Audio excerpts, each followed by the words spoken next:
All right, class. So last we left off, we read through chapter 7 and about the checks and balances that the Constitution created for the three branches of federal government. You had the legislative branch, which makes the laws. You had the executive branch, which enforces the laws, and the judicial branch, which interprets the meaning of the laws, okay? And you guys did activity page 7.1 to go along with chapter 7. Well, to this week, you guys are going to do two more activities that go along with chapter 7 as well. So you don't have to reread chapter 7 unless you want to, but you can if you wish, or you can listen to the video that I made on chapter 7 where I read it. But we're going to do activity 7.2 together, the checks and balances. And I'm going to read through the top part of it and then kind of help you with the questions, but I'm not going to answer the questions. At least I don't think I'm going to. But anyway, we'll see how this goes.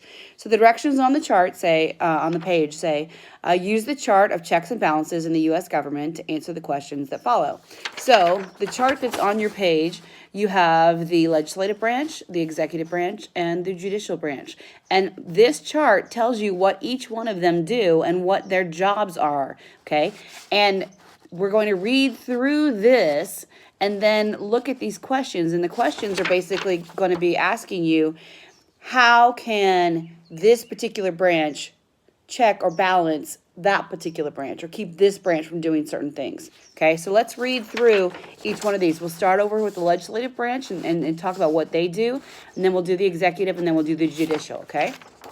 So, Congress is the legislative branch, and they make the laws, like I said. They also approve or reject the president's appointments to the Supreme Court, justices, and federal judges. So, the president's job is to appoint people to be in the Supreme Court for life. However, they have to be approved by the legislative branch. So, that's a check that balances the president. So let's say, for instance, Donald Trump is president right now. Let's say he puts forth, and he did Kavanaugh a couple years ago. Anyway, he put forth a justice because we had somebody who retired, and so he needed to put somebody on the Supreme Court. Now you had people who were on the other side of the aisle who didn't like his person, and so that Congress had to approve. They had to vet. They had to interview. They had this whole big hoo-ha, okay, about appointing the Supreme Court justice. So even though President Trump wanted somebody, it didn't mean he was going to get that person. So that's one of those checks and balances that the legislative branch does against the executive branch.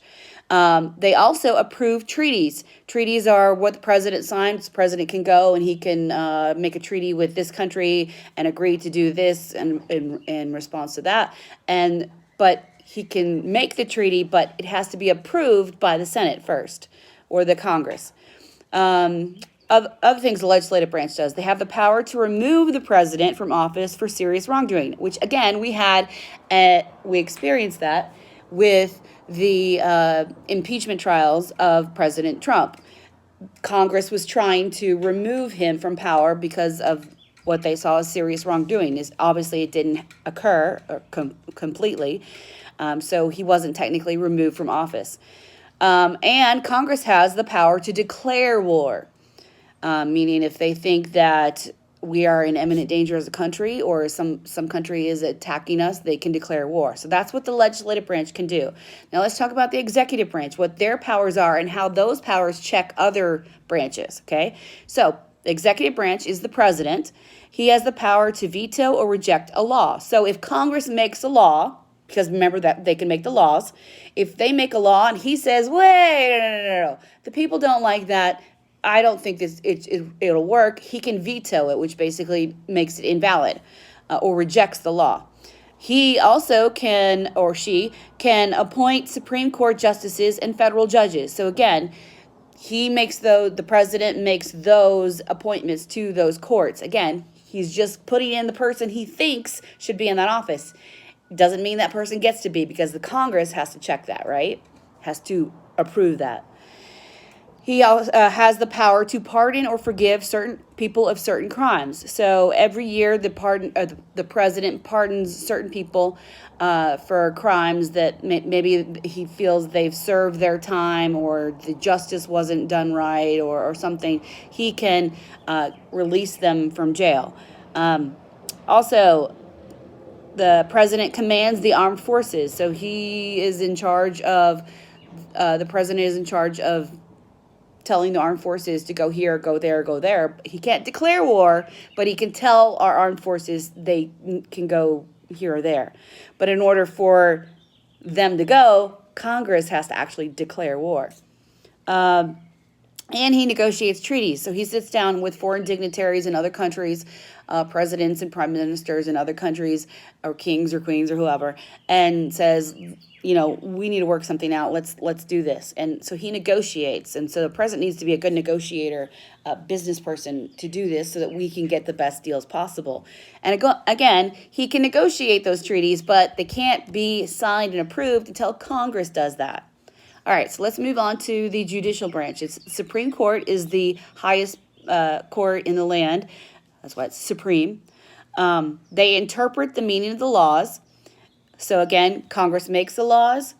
President has the power to enforce those laws.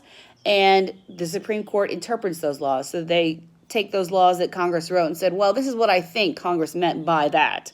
Or this is what I think the Constitution says by that.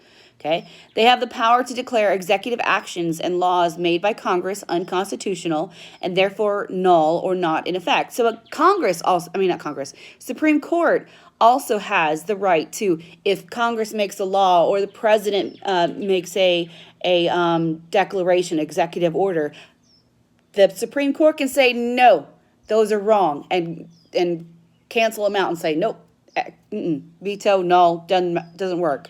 Okay, because it's unlawful, it's unconstitutional, it's something like that. Okay, so that the Supreme Court is one of those checks, again, that can balance out the two powers of the executive branch and the legislative branch.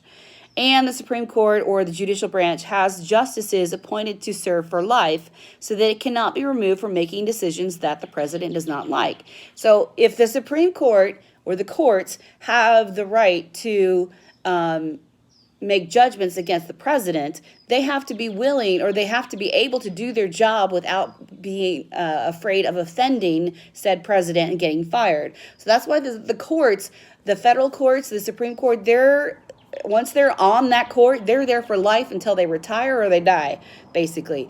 And that way, like for instance, I think there's 9 Supreme Court justices right now. It's just, I can't remember exactly, but whoever's there, some of them were appointed by Clinton, some of them were appointed by Obama, some were appointed by Trump, Bush. Some of them have been there forever, and they've gone through Republican, Democrat. It doesn't matter. Their political background makes them, and their mix of political background makes them, kind of unbiased, or supposed to be unbiased, right? So that's why they're appointed for life.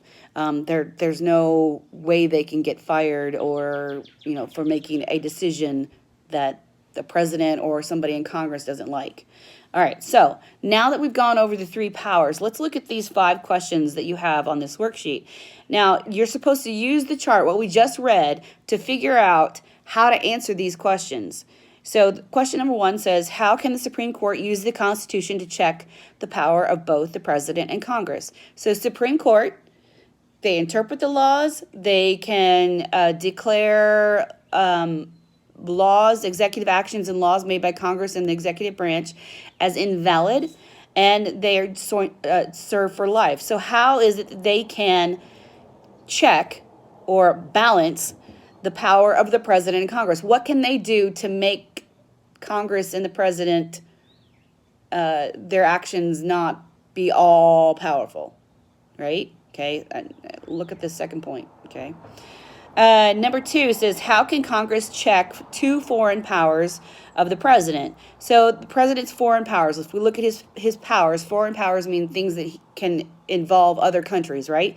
So let's see, appointing federal judges, that doesn't have to do about other countries, has the power to pardon. He commands the armed forces, and negotiates treaties. So those are the two four policies or powers that the executive branch has that has to deal with other countries. Commanding the armed forces, meaning our military could go into somebody else's country, and negotiating treaties with other countries. So those are the two foreign powers. So how can Congress check, meaning how can Congress make sure the president doesn't just go willy-nilly crazy and go, making deals with other countries or attacking other countries?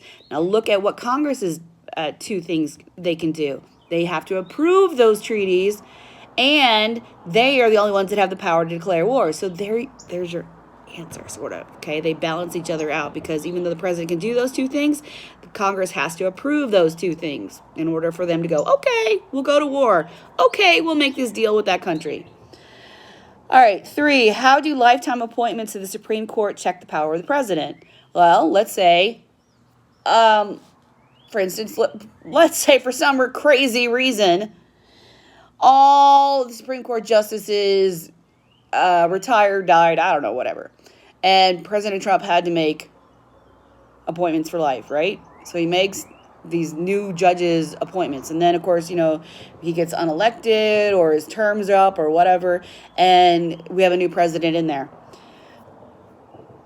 This new president is nothing like Trump. And so, therefore, you would think that the people that Trump put into the courts would not necessarily do what this new president wants, right? So, because the new president over here didn't appoint these justices in the courts, they're not necessarily going to see eye to eye on everything, right? So, if this new president does something these guys don't like, they can call it unconstitutional, right? And it won't affect anything. So that's and it could be president, like they could go through 3 or 4 presidents. In fact, there's some Supreme Court justices who I think have been on the bench through 3 or 4, if not 5 or so presidents, maybe, I don't know. Some of them are kind of old. Anyway, so how does the Senate, number 4, how does the Senate check executive influence on the Supreme Court? So, what does the legislative branch have to do with the Supreme Court? Look at the second one. It approves or rejects the president's appointments to the Supreme Court. So they have the power to say who goes on to the Supreme Court, who gets to be on the Supreme Court, right? So how can the president check the power of Congress to make laws? Look at point number 1 in the executive branch, what their power is. And that would tell you how he can check to make those laws, okay? So that hopefully helped you answer activity page 7.2, okay? So move on to activity 7.3, and I will, next time we talk, it'll be about chapter 8. Bye.